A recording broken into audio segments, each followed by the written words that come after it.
I feel like this is what somebody was avoiding before. I feel like somebody was avoiding that deep intuition that they had, telling themselves, no, that's just a coincidence, or no, that's not what I see tangibly in front of my face.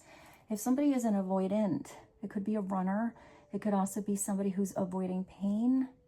You know, if they had painful circumstances in childhood or past relationships, they don't want to feel that again because that shit hurts. So there could be somebody that recognized they were drawn to you from their soul, but then their logical side kind of stepped on in, or their ego came through, because ego is there to protect. It is there to help us be prevented from feeling pain again and going through circumstances. But sometimes when ego is not connected to the higher self, it can kind of overpower the higher self's deep wisdom and get in the way of blessings, or get in the way of even lessons, get in the way of experiences. It's like the ego wants to dig in the boots. It's like, I don't know, that could be painful. You remember all the pain you felt, so let's just box everyone that might have this kind of love into one category and not go there at all. And there's something about you not being in that box. There's something about you, you know, coloring outside the lines, or offering a different kind of love that is deep.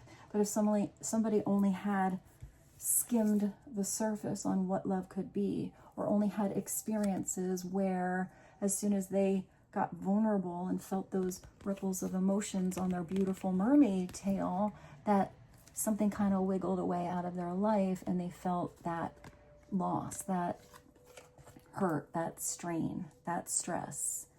And someone feels like if they just wiggle away before they quite get there, then they are safe. And I feel like I'm getting kind of like that mermaid, or even a Pisces kind of energy, where there's no shell on that water energy, that emotion.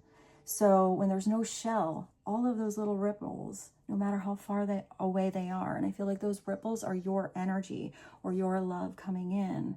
And even if they try to swim away, it kind of trickles in and they can still feel it. They still feel that there's something different with you, but they're trying to build a shell on, you know, their skin, or around their heart, or around their third eye as protection. So I feel like somebody is going to come out of their shell, but this is a life lesson that's not an immediate